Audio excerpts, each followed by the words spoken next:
গৰমৰ দিনত আপোনাৰ ছালখন যদি ক'লা পৰি গৈছে, টেনিং হৈ গৈছে, ছানবাৰ্ণ হৈছে, তেতিয়াহ'লে গৰমৰ দিনত আপোনাৰ ছালখন ধুনীয়া আৰু উজ্জ্বল হ'বলৈ এইকেইটা ঘৰুৱা বস্তুৰ ব্যৱহাৰ কৰিব। হাই ফ্ৰেণ্ডছ, আপোনালোক সকলোকে মোৰ অসমীয়া সঞ্চাই চেনেলৰ নতুন এটা ভিডিঅ'ৰ মাজলৈ স্বাগতম জনাইছোঁ। আশা ৰাখিছোঁ আপোনালোক সকলো ভালে আছে।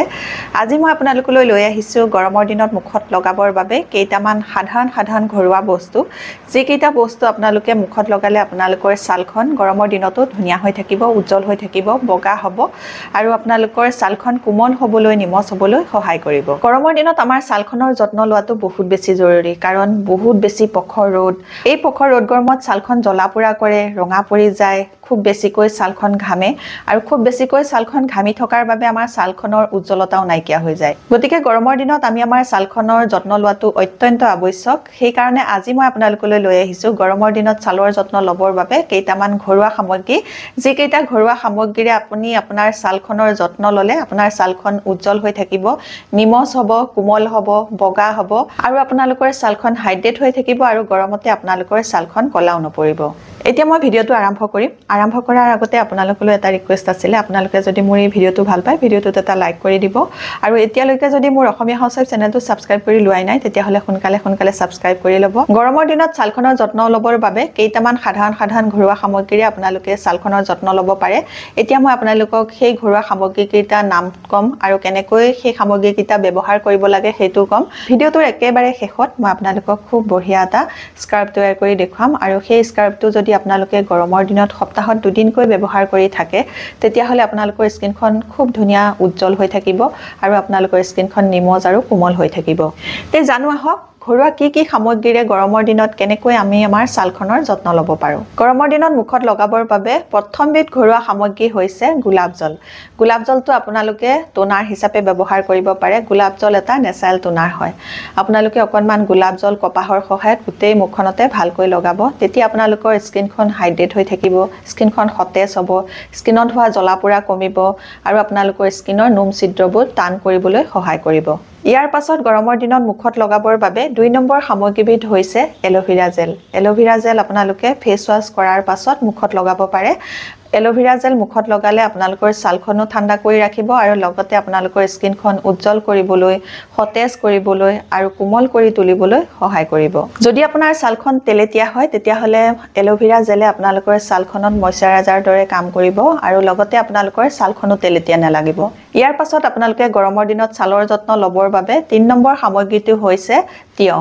এটা তিয়ঁহ আপোনালোকে বাকলি গুচাই ভালকৈ ধুই পিহি ল'ব। পিহি লোৱাৰ পাছত তাৰ পৰা ৰসটো উলিয়াই ল'ব। সেই ৰসটো আপোনালোকে আইচ ট্ৰেত ভৰাই পেলাই আইচ কিউব বনাই ল'ব। আইচ কিউব বনোৱাৰ পাছত সেই আইচ কিউব যেতিয়া বনিব, বনাৰ পাছত আইচ কিউব এটা ল'ব।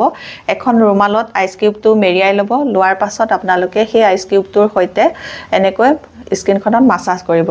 2-3 মিনিট আপোনালোকে এনেকৈ মাছাজ কৰিব। এটুকুৰা আইচ কিউব যেতিয়া শেষ হ'ব, আন এটুকুৰা আইচ কিউব আপোনালোকে ৰুমালত মেৰিয়াই আকৌ মাছাজ কৰিব।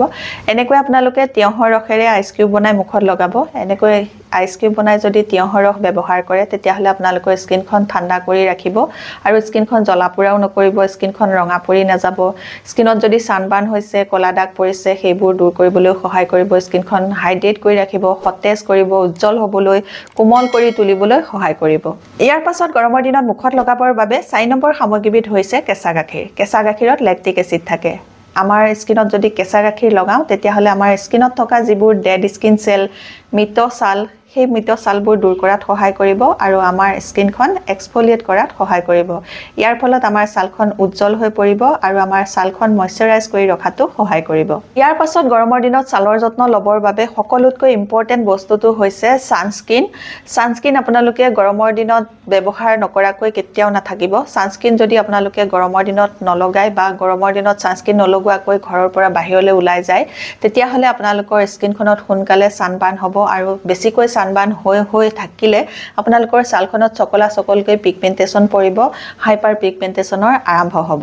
সেইকাৰণে গৰমৰ দিনতেই হওক বা ঠাণ্ডা দিনতেই হওক আপোনালোকে ছানস্ক্ৰীন সদায় ব্যৱহাৰ কৰি থাকিব। আপোনালোকে আপোনালোকৰ স্কিন টাইপ অনুসৰি আপোনালোকে ময়শ্চাৰাইজাৰ লগাব আৰু ছানস্ক্ৰীন লগাব যদি আপোনাৰ ছালখন তেলেতীয়া হয় তেতিয়াহ'লে আপোনালোকে জেল বেছ ময়শ্চাৰাইজাৰ লগাব আৰু জেল বেছ আপোনালোকে ছানস্ক্ৰীনো লগাব যদি আপোনালোকৰ ছালখন শুকান হয় তেতিয়াহ'লে আপোনালোকে অইল বেছ ছানস্ক্ৰীন লগাব আৰু অইল বেছ ময়শ্চাৰাইজাৰ লগাব আপোনালোকে জানে আপোনালোকৰ স্কিন টাইপটো অইলি হয় নে ড্ৰাই হয় গতিকে অইলি হ'লে জেল বেছ আৰু ড্ৰাই হ'লে অইল বেছ ইয়াৰ উপৰিও গৰমৰ দিনত ছালৰ যত্ন ল'বলৈ হ'লে সপ্তাহত দুদিনকৈ আপোনালোকে স্ক্ৰাব কৰিব স্ক্ৰাব কৰিলে আমাৰ নোমৰ গুৰিত থকা যিবোৰ লেতেৰা ধূলি বালি সোমাই থাকে সেইবোৰ ভালকৈ চাফা কৰি আনিবলৈ সহায় কৰিব আৰু সেইবোৰ ভালকৈ চাফা হৈ গ'লে আমাৰ স্কিনখনো উজ্জ্বল হ'ব নিমজ হ'ব কোমল আৰু সতেজ হৈ থাকিবলৈ সহায় কৰিব এতিয়া মই আপোনালোকক গৰমৰ দিনত মুখত লগাবৰ বাবে খুব বঢ়িয়া এটা স্ক্ৰাব বনাই দেখুৱাম এই স্ক্ৰাবটো আপোনালোকে সপ্তাহত দুদিনকৈ ব্যৱহাৰ কৰিব খুব বঢ়িয়া এটা স্ক্ৰাব এতিয়া মই আপোনালোকক বনাই দেখুৱাম তাৰ কাৰণে মোক প্ৰথমে লাগিব অকণমান গোলাপ জল মই এচামুচৰ জোখাৰে ল'ম এচামুচৰ জোখাৰে গোলাপ জল ল'লোঁ এই গোলাপ জলৰ লগতে এতিয়া মই ল'ম আধা চামুচতকৈ কম পিঠাগুড়ি মই এচামুচৰ 4/4 এভাগ লৈছোঁ গোলাপ জলৰ লগত পিঠাগুড়িটো মিক্স কৰি ল'লোঁ এতিয়া ইয়াতে অকণমান মৌ দিম মৌ আধা চামুচতকৈ কম দিব ইয়াৰ লগতে মৌখিনিও মিক্স কৰি ল'লোঁ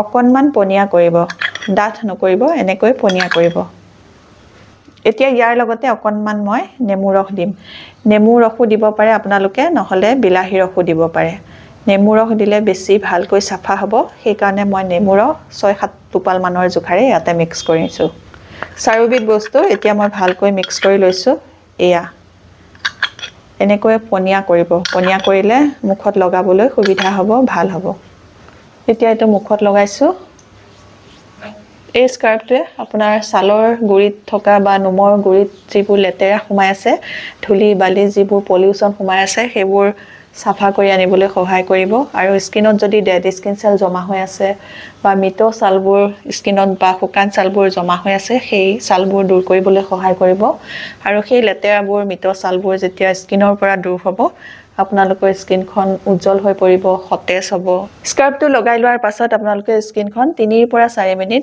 সাৰ্কুলাৰ মোচনত ভালকৈ মাসাজ কৰিব এনেকৈ মাসাজ কৰি দিলে স্কিনত ব্লাড সাৰ্কুলেশ্যন হ'ব আৰু স্কিনত যেতিয়া ব্লাড সাৰ্কুলেশ্যনটো ভাল হ'ব আমাৰ স্কিনত সোনকালে বলি ৰেখাও নপৰিব স্কিনখন টাইট হৈ থাকিব বয়সৰ চাপ সোনকালে নপৰিব এই স্ক্ৰাবটো আপোনালোকৰ স্কিনখন নিমজ কৰিব উজ্জ্বল কৰিব আৰু লগতে আপোনালোকৰ স্কিনত যদি কলা দাগ আছে বা সানবাৰ্ণ হৈ গৈছে টেনিং হৈ গৈছে গৰমতে সেই কলা দাগ বা সানবাৰ্ণ টেনিং এইবোৰ দূৰ কৰিবলৈ বহুত বেছিকৈ সহায় কৰিব এইটো আপোনালোকে সপ্তাহত দুদিনকৈ ব্যৱহাৰ কৰি চাব